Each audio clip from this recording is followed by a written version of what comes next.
Real-Time 1960s presents Evening Report, a complete roundup of today's news with Joe Rubenstein. Good evening. In New York, President Johnson raises over $1 million.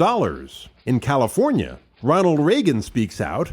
In St. Augustine, more racial violence. Malcolm X returns from Mecca. Hasidic Jews patrol Crown Heights. And Mickey Mantle is slowing down. Those are the headlines. The details after this message. You might not be able to tell the difference between sugar and Sweet 10, but your figure will. Sweet 10 is Pillsbury's no-calorie food sweetener. Only Sweet 10 gives you all the delicious sweet taste of sugar, without calories, without bitter aftertaste. Use Sweet 10 in drinks, on food, and in cooking. Sweet 10, liquid, granulated, tablets, from Pillsbury. In New York City last night, President Johnson attended 3 gala events, 2 dinners, and a Madison Square Garden extravaganza, which added $1.5 million to the Democratic Party's war chest. At the Garden, where 17,000 tickets were sold at $5 to $100 per seat, Gregory Peck, Johnny Carson, and Alan Sherman served as masters of ceremonies, and Mitzi Gaynor, Robert Merrill, Woody Allen, Joan Baez, and Mahalia Jackson appeared on stage. President Johnson told his audience, quote, "Our future rests on your willingness to join us in the most exciting adventure of our century, the high enterprise of building in this land a new and great society," unquote. Referring to civil rights, Johnson promised to, quote, "carry forward the fight until emancipation is not just a proclamation, but a fact. I ask for the support of all citizens to complete the work so nobly begun by our martyred president, John F. Kennedy," unquote. Last week, Johnson outlined his vision of the Great Society in a commencement address at the University of Michigan. Your imagination and your initiative and your indignation will determine whether we build a society where progress is the servant of our needs, or a society where old values and new visions are buried under unbridled growth. For in your time, we have the opportunity to move not only toward the rich society and the powerful society, but upward to the great society. The great society rests on abundance and liberty for all. It demands an end to poverty and racial injustice, to which we're totally committed in our time. Having served as Commander-in-Chief for 6 months now, President Johnson is enjoying historic popularity, according to every major poll. However, he is still dealing with the 2 major problems that troubled his late predecessor. At home, the civil rights crisis remains explosive, with implications stretching well beyond the Deep South. And in South Vietnam, the war situation is deteriorating as government troops and U.S. advisors attempt to subdue an increasingly dangerous threat by the Communist Viet Cong. These 2 problems appear to be the only areas where Johnson might suffer setbacks before the election on November 3rd. Barring any major stumbles, however, virtually no one believes that President Johnson can be defeated by any of his potential opponents. There were notes of bitterness in the camp of Senator Barry Goldwater as his campaign in California's Republican presidential primary drew to a close. Although he is a slight favorite over Governor Nelson Rockefeller in that primary, scheduled for June 2nd, many Goldwater supporters believe that conspiratorial forces of the quote-unquote Republican liberal establishment have slandered the senator as an irresponsible extremist. In Inglewood, California this morning, Ronald Reagan, the Hollywood actor who has moved to the political right in recent years, opened a breakfast rally for Goldwater by stating sarcastically, quote, "And good morning to all you irresponsible Republicans," unquote. Many moderates and liberals in the GOP, however, point to numerous statements by the senator, which they say support their claim that he is an extremist. The most recent of these was a statement made by the candidate last Sunday on the ABC program Issues and Answers, where Goldwater said, quote, "Defoliation of the forests in South Vietnam by low-yield atomic weapons could well be done. When you remove the foliage, you remove the cover," unquote. Goldwater also said on that program that the U.S. was waging a defensive war in Vietnam and, quote, "A defensive war is never won," unquote. In the racially torn city of St. Augustine, Florida this morning, a beachfront cottage rented by Dr. Martin Luther King was hit by gunfire. Dr. King was not present at the time.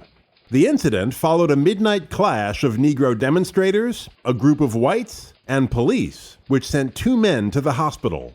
A TV sound man was hospitalized with a neck wound, and other newsmen, especially those carrying cameras, were roughed up. Dr. King, who arrived in St. Augustine Monday to organize demonstrations, left the city yesterday for San Diego.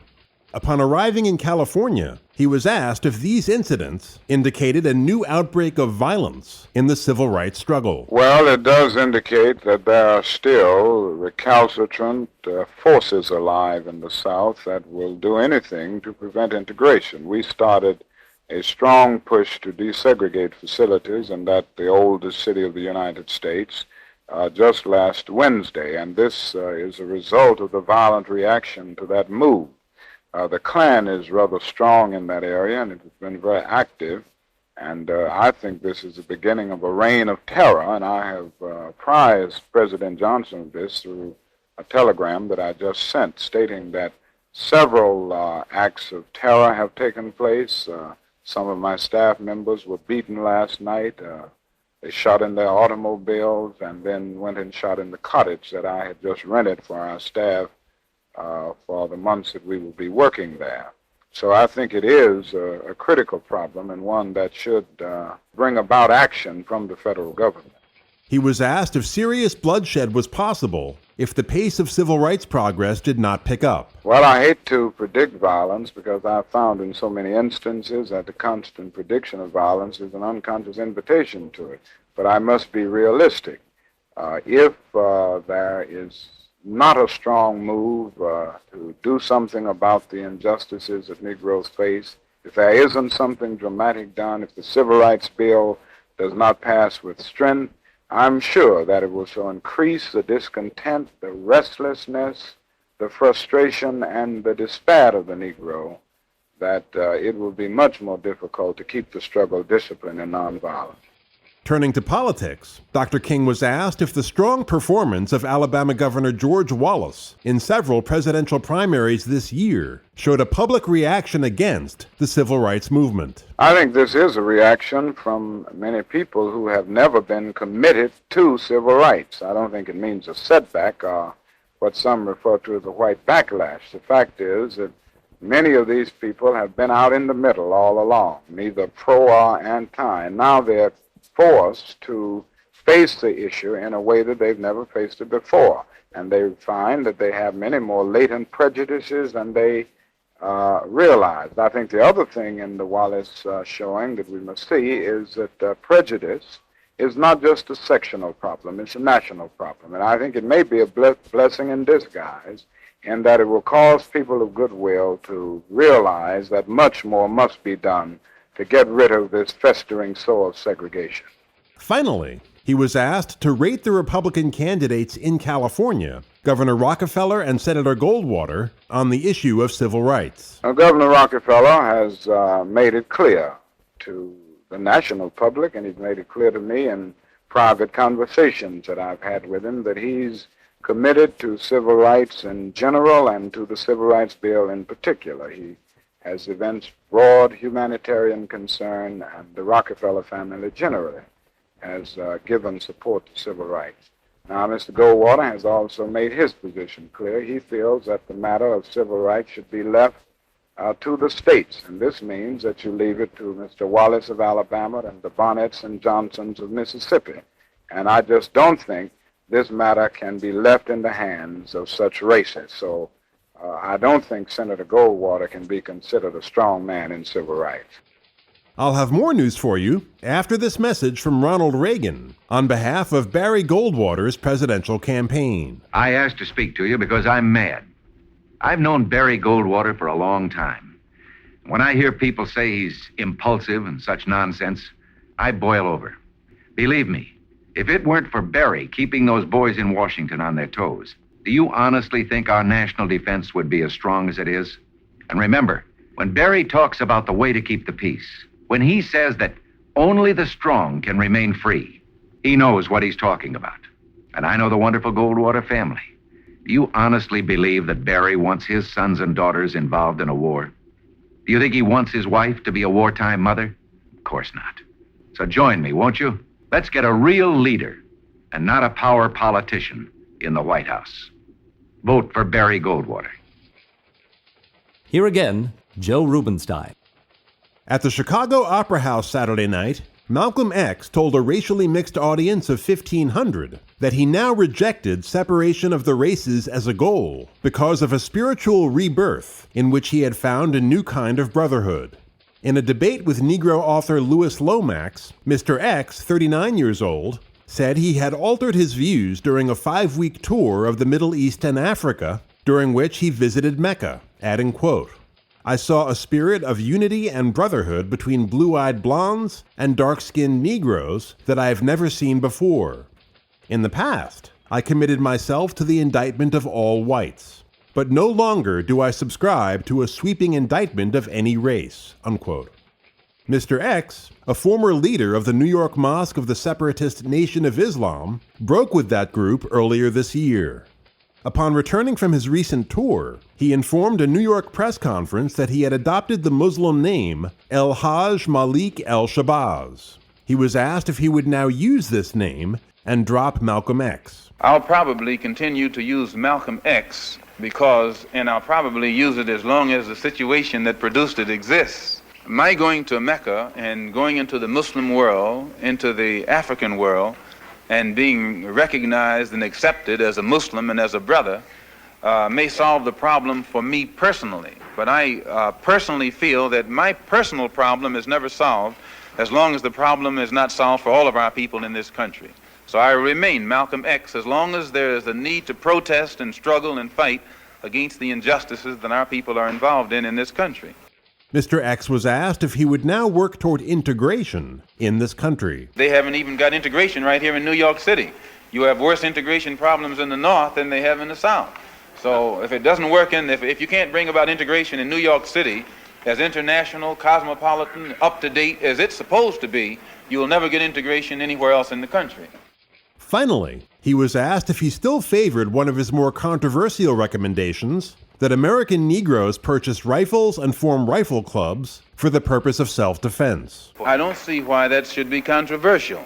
I think that if white people found themselves the victim of the same kind of brutality that black people in this country face, and they saw that the government was either unwilling or unable to protect them, that the intelligence on the part of the whites would make them get some rifles and shotguns and protect themselves.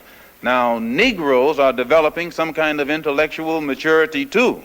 And they can see that having waited upon the government to protect them has been a wait that has been in vain. So any of them who live in areas where the government is not able to do its job, then we do have to get together and do a job of protecting ourselves. In the Crown Heights section of Brooklyn, the Hasidic Jews, an Orthodox sect, are fighting back. About 120 volunteers, calling themselves the Maccabees of the community, are patrolling that neighborhood in cars equipped with two-way radios to try and protect themselves from violent criminals. The patrols were organized by religious and community leaders in the wake of a number of disturbing incidents. In recent weeks, several people in Crown Heights have been beaten and mugged. Jewish children at a school near Crown Heights were attacked by a large group of Negroes who yelled anti-Semitic slurs, and a rabbi's wife was dragged from her apartment at knife point by a man who tried to rape her. She fought off her assailant, but remained in the hospital for treatment of cuts and shock. Although the Hasidic leaders are reluctant to identify their tormentors by race, they say most of the attacks are made by residents of the adjacent Bedford-Stuyvesant section, which is now mostly Negro. Rabbi Samuel Schrager, administrator of the school where the children were attacked, said this week that each patrol car is manned by 6 young men, all over 21. The men are not armed, but all are strong, he said, adding, quote, "In case of trouble, our people try to overwhelm the attackers by sheer weight of numbers. If it is beyond their capacity, they call us on the radio, and we call the police. We are fighting criminals without distinction as to color or creed. We are trying to protect ourselves because there is not adequate police protection. In Europe, Jews used to set up their own police force for self-protection. Well, we want our protection here. We are not violent, we are very peaceful. But once they step on our feet, we have to react, unquote. Rabbi Reagan rejected the charge that he was leading a vigilante effort. We have been dubbed the vigilantes.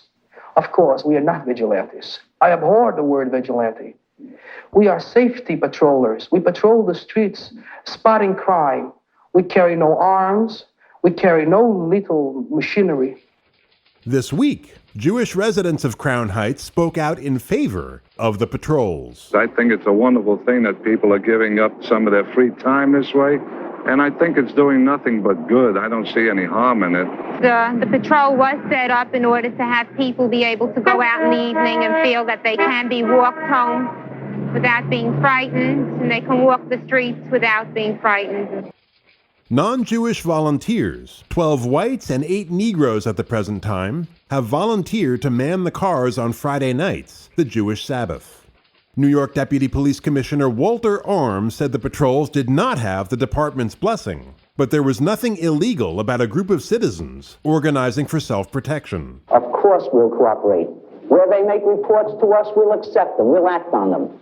But if this is to remain a nation of laws, there is no substitute for effective police enforcement by people properly trained, professional people. I wouldn't want an amateur to cut out my appendix, and I wouldn't want an amateur to enforce law in Crown Heights. Sports. Right after this message from GOP Senator Thomas Kuchel of California, on behalf of Nelson Rockefeller's presidential campaign. The Republican Party in California is in grave danger. The San Francisco Chronicle comments on the threat of a GOP takeover by the John Birch Society, whose leader continues to call General Eisenhower a communist and a traitor to his country. At the other end of the state, the San Diego Evening Tribune goes on to comment that at a Rockefeller rally there several days ago, a young Republican passed out pamphlets, quote, "The socialist views of Nelson Rockefeller," unquote. It's a hate sheet by a man named Courtney, who is also a member of the John Birch Society. As a matter of fact, Courtney also has written a pamphlet questioning the patriotism of Ambassador Henry Cabot Lodge. I urge you, as chairman of the Rockefeller delegation, to vote for the Rockefeller delegation on June 2. Republicans, vote for Rockefeller, June 2nd. Mickey Mantle, the New York Yankees' injury-plagued superstar, has rejected the idea of switching from center field to a less strenuous position to preserve his ailing legs. On Wednesday, the switch-hitting Yankee slugger, who had his second knee operation last winter, was forced out of the lineup again due to injury. On The Ed Sullivan Show last month, Mantle was briefly interviewed by Mr. Sullivan about his most recent surgery. How have you feel now since the operation? I feel real good, Ed. I never felt any better than I do right now. That is the worst news that's been heard through the American League in a good many years. Where was the operation, on the knee? Or on my left knee. On the left knee? Left outer cartilage, I think they call it. But did they just take that completely out? Yeah, they take, it was torn and it was sticking between the knee joints, so they just trim it off and take it out, I guess. I don't know how they do it. Well, doctors always have told me to stay away from all of those joints, so I wish you'd do that from now on. Okay. Let's have a fine hand here for a fine athlete. Once one of the fastest players in baseball, Mantle has slowed to a walk. A number of times this season, he has settled for singles on drives that, in years past, he would have stretched into doubles. Except for occasionally on bunts, he rarely beats out infield hits anymore. This week, a Yankee teammate who asked to remain anonymous said Mantle, 32 years old, was playing on nerve alone, adding, quote, "Mickey is giving it all he has, but it is evident he is not half the center fielder he was in other years. He still makes great plays on occasions, but these plays would have been routine before. It's inevitable that sooner or later, Mickey will have to be shifted to another position, perhaps right field," unquote. It has also been suggested that Mantle switch to first base, as Stan Musial and Tommy Henrich once did. Mantle is against it, stating, quote, When the time comes that I can't play center field, I'll quit. Actually, center field is the position where I'm least likely to get hurt. There are too many quick starts and stops at first base. Also, there's always the danger of a collision with a runner. A center fielder has more freedom of range than a right or left fielder, and there's less danger of running into a wall." Unquote. In Kansas City tonight, Rocky Colavito blasted a 3-run homer to spark the A's to a 4-1 victory over the Yanks. The Bronx Bombers now trail the White Sox and Orioles, who are tied for first place, by 2.5 games. In the National League, the Phillies and Giants are tied for first, with the Braves trailing by 1.5 games, and the Pirates and Cardinals by 2 games. And that, for this evening, completes our look at the latest news on this Friday, May 29th, 1964. Thank you for joining us, and have a great day tomorrow. This has been your Evening Report, a roundup of the latest news with Joe Rubenstein.